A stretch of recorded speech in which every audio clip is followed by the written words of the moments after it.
Busy po sa pagsayaw-sayaw sa pag-video okay. Gusto ninyo mapakinggan yung kanyang kanta? Bedo Broses. Walang magawa po matino sa buhay. Pero yung mga supporters niya, sigawan sila, hanganga.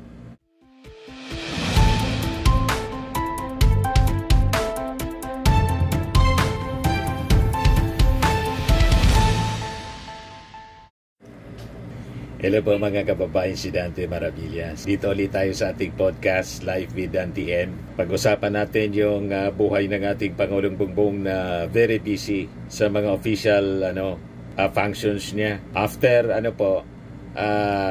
ASEAN Summit, sabi dito sa latest na balita mga kababayan, yung ating Pangulo pupuntang South Korea. Yan from October 30 pa lang. October 30 to November 2, kay Todos Los Santos po para mag-attend daw ng 32nd APEC Economic Leaders Meeting. Sabi ng Department of Foreign Affairs. So napaka-busy ng ating Pangulong Bongbong habang si Sara Duterte nagsasayaw-sayaw lang at nagbibideo okay. Nakadress po ng Snow White. Ayan si Sara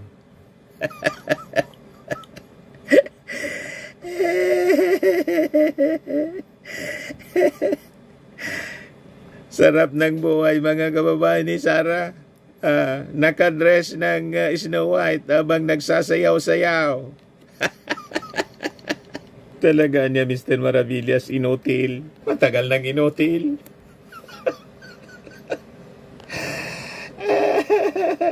Ayan Disney princess yan. Kinarir ni Vice President Sara Duterte ang pagiging Snow White sa isang Halloween party na dinalawan niya nitong Lunes, October 27.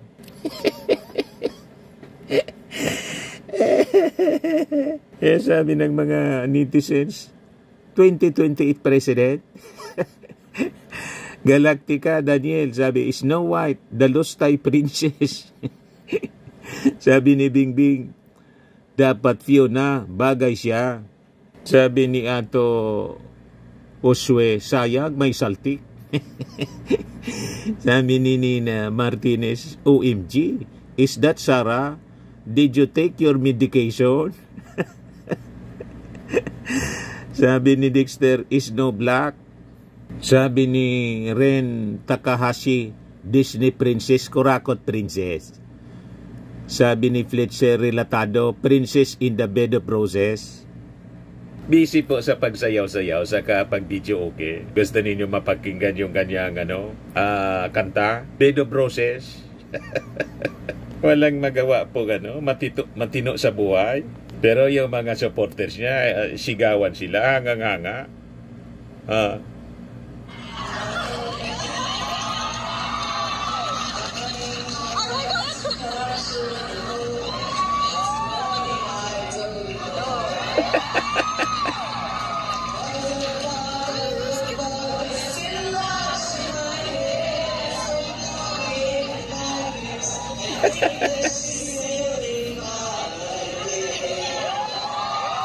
Iyawan yung mga fans niya. Yung sa Singapore yata to, pagpunta niya doon.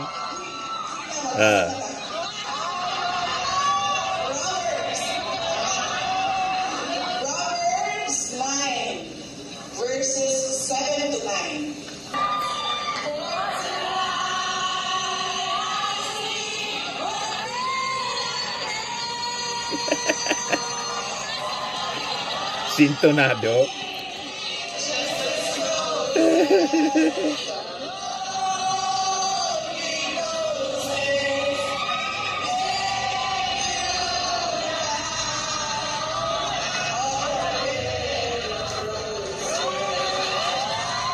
Ayan lang po ang pinagkakabalahan mga kababayan ni Sara. Magsayaw-sayaw, mag-Snow White costume, pagkatapos mag-video okay. Bedo Broses daw. Napakasarap ng buhay ni Sara mga kababayan habang yung ating Pangulo po busy sa pakikipag-usap sa mga world leaders. Si Sara, inubos yung panahon mga kababayan para sa pagpasyal-pasyal kung saan-saan. Kung ano-ano lang mga kababayan yung pinagagawa. Nag-Snow White costume po. Pagkatapos, gustong ipalit ni Chavit Singson sa ating Pangulong Bongbong Marcos. Walang tigil si Chavit sa panawagan sa ating Pangulo na mag-resign na. Ayan o, si Chavit Singson. Kung may delikadesa siya, dapat mag-resign na siya dahil it's his command responsibility. Lahat ng gulong ito nanggaling sa mga tao niya eh. So sabi dito, ayon kay Chavit Singson, ang mga tauhan umano ni Pangulong Marcos Jr. ang punot dulo ng mga nangyayaring isyu ngayon sa bansa. Kasama na rito ang anomalya sa flood control.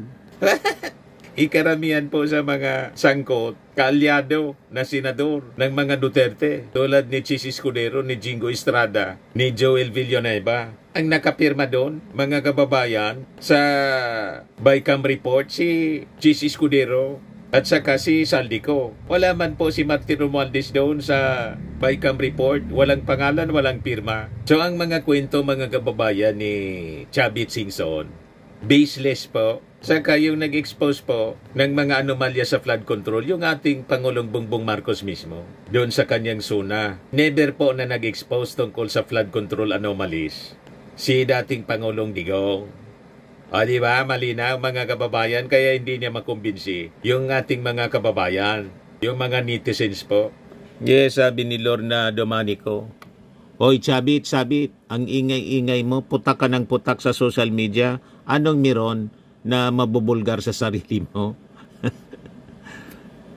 Sabi ni Manang Jack, kayo nagpupundo na mga nanggugulo, Sabit. Sana maimbestigan ka na din. Sabi ni Verfongo, when does command responsibility apply, Sabit? Sabi ni Siomay Express, ano na nangyari sa inyo? Sabi ni Maria Teresa Nicolas, in your dreams. Sabi ni Evelyn Sanchez, di si Chavit maka-score kay PBBM. Sabi ni Marley Gabrinao, speaking of delikadesa, ask yourself. Sabi ni Taimico, it's generally not accurate to blame the President for congressional budget insertions. Here's why. Under the Constitution, the power of the purse, meaning the power to propose, amend, and approve the national budget, lies mainly with Congress, particularly the House of Representatives and the Senate. The President only submits a proposed budget, the NEP, but it is Congress that debates, changes, and inserts new items. Budget insertion, sometimes called amendments, allocation, or even port, are made during congressional deliberations, usually in the committee or bicameral conference stages. These insertions are the responsibility of legislators who propose or approve them. The President's role comes at the end to sign the General Appropriations Act into law. While the President can veto specific items, he is not the author of those congressional insertions. If he signs the budget, it usually means he accepts it as a political and fiscal compromise, not he is personally inserted those items. Correct, mga kababayan. At hindi yon kinonsente ng ating Pangulong Bongbong Marcos. Kaya nga pumalag yung ating Pangulo. Di ba? At nagmosyon yung anak ng ating Pangulo, si Sandro, para po ibakante yung chairmanship ng Committee on Appropriations. At nang preside pa, mismong si Martin Romualdez. You see? At sabay kami hindi nakapirma. Kasi hindi man member si Martin. That is the tradition, mga kababayan, sa BICAM. Pero si Chis Escudero, talagang in-insert niya yung sarili niya as member ng BICAM. At may pirma siya. Diba? Si Chis Escudero, kaalyado po ninyo. Kaalyado ng mga Duterte. Kaya wag toro ng toro, Chavit. Tama ito, mga kababayan, na sinabi ni dating NSA or NSC Secretary Professor Clarita Carlos. Yan Sabi ni Clarita Carlos, we elect our president with a tenure of 6 years. Let him govern for 6 years. Tama po. At yung ating Pangulo nagtatrabaho. Kumbaga, may gusto kayong tanggalin, hindi yun ang ating Pangulo. Yung Vice Presidente kasi hindi na magtrabaho, nanggugulo pa. At ang ginagawa ngayon, sige lang ang video okay, sayaw-sayaw.